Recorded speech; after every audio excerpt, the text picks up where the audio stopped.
Money laundering और underworld don Dawood Ibrahim से संबंध मामले में महाराष्ट्र के अल्पसंख्यक मंत्री नवाब मलिक को ईडी ने गिरफ्तार किया और कोर्ट में जेल भेज दिया। उन पर कई तरह के गंभीर आरोप हैं, लेकिन कुछ लोग हैं कि वे इसे हिंदू मुस्लिम बीजेपी कांग्रेस के चश्मे से देखते हैं। इन्हीं में एक हैं मुस्लिमों के भाईजान AIMIM प्रमुख असदुद्दीन ओवैसी ने नवाब मलिक की गिरफ्तारी पर ऐसी बात कह दी जिससे एक बार फिर बवाल होना तय है। देखिए रिपोर्ट।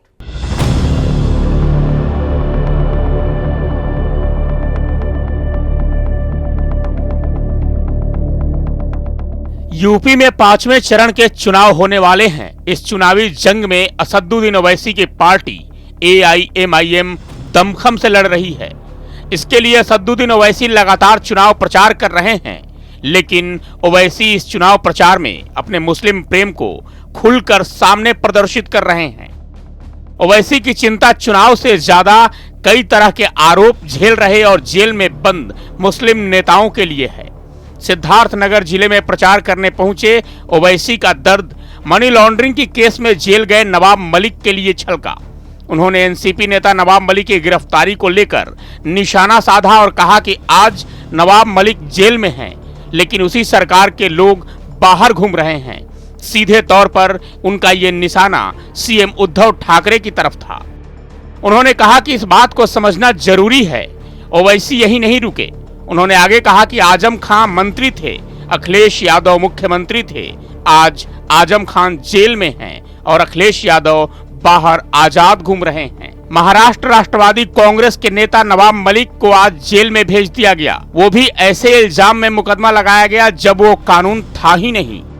लेकिन नवाब मलिक जेल में हैं और उसी सरकार के कई लोग बाहर घूम रहे हैं। समझो इस बात को मेरे दोस्तों। जब युवा पेपर देने जाता है तो पेपर लीक हो जाता है। जब युवा बेरोजगार की लड़ाई लड़ता है तो पुलिस के डंडे बरसते हैं। नौकरी मोदी जी नहीं देंगे। तभी मोदी जी को आइडिया आया और बोल रहे हैं कि नौकरी का ना पूछो, गोबर से पैसा कमाओ। आपका नेता कौन है बताओ मेरे को, कौन है आपका नेता? आपका नेता आप बनेंगे। जिसका नेता नहीं उसकी आवाज नहीं। ये सपा वालों से एक सवाल छोड़ के जा रहा हूं। रात भर नींद नहीं आएगी सपा वालों को। आजम खान अखिलेश के मंत्री थे, मुख्यमंत्री अखिलेश थे। अखिलेश बाहर है, आजम जेल में क्यों है बताओ? आजम जेल में है और मुख्यमंत्री बाहर क्यों है बताओ? सपा वालों तुम मेरी जबान का मुकाबला नहीं कर पाओगे। अब एक और बात सुनो, महाराष्ट्र में नवाब मलिक जेल में है। राष्ट्रवादी कांग्रेस का डिप्टी CM है, उसके खिलाफ इरिगेशन के स्कैंडल का इल्जाम है, वो बाहर है, नवाब मलिक जेल में है। क्या हो रहा है ये? क्या तुम नहीं समझोगे इस बात को? तुम्हारा नेता होगा तो लड़ेगा, कोई आसमान जमीन से नहीं आएगा।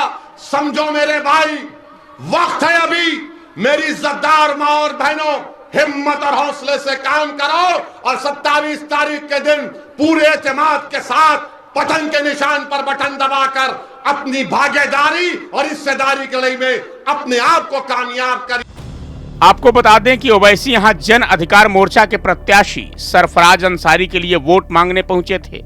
इस दौरान उन्होंने यूपी में CM के फार्मूला पर भी ज्ञान दिया।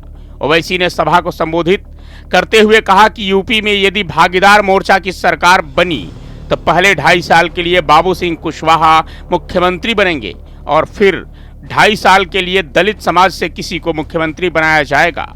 इसके साथ ही उन्होंने 3 उप मुख्यमंत्री बनाए जाने की भी बात कही, जिनमें एक अल्पसंख्यक समाज से होगा, दूसरा निषाद समाज से और तीसरा OBC समाज से। ओवैसी की पार्टी यूपी में बाबू सिंह कुशवाहा के साथ मिलकर चुनाव लड़ रही है। ओवैसी ने कहा, हम कुशवाहा के साथ यहां मिलकर सामाजिक भागीदारी की लड़ाई लड़ रहे हैं।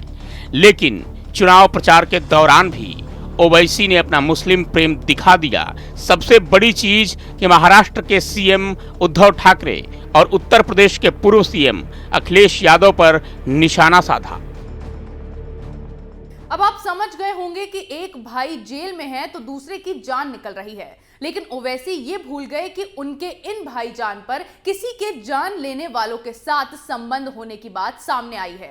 यही नहीं, ओवैसी ने यूपी में जो सीएम का फॉर्मूला बताया वो भी चिंतनीय है कि 2 सीएम और 3 डिप्टी सीएम, यानी इन्हें सरकार नहीं बनानी है बल्कि मलाई खानी है। तुम भी लूटो हम भी लूटे का फॉर्मूला अपनाना है। ऐसी खबरें हम आपके लिए लाते रहेंगे, तब तक के लिए देखते रहिए कैपिटल टीवी।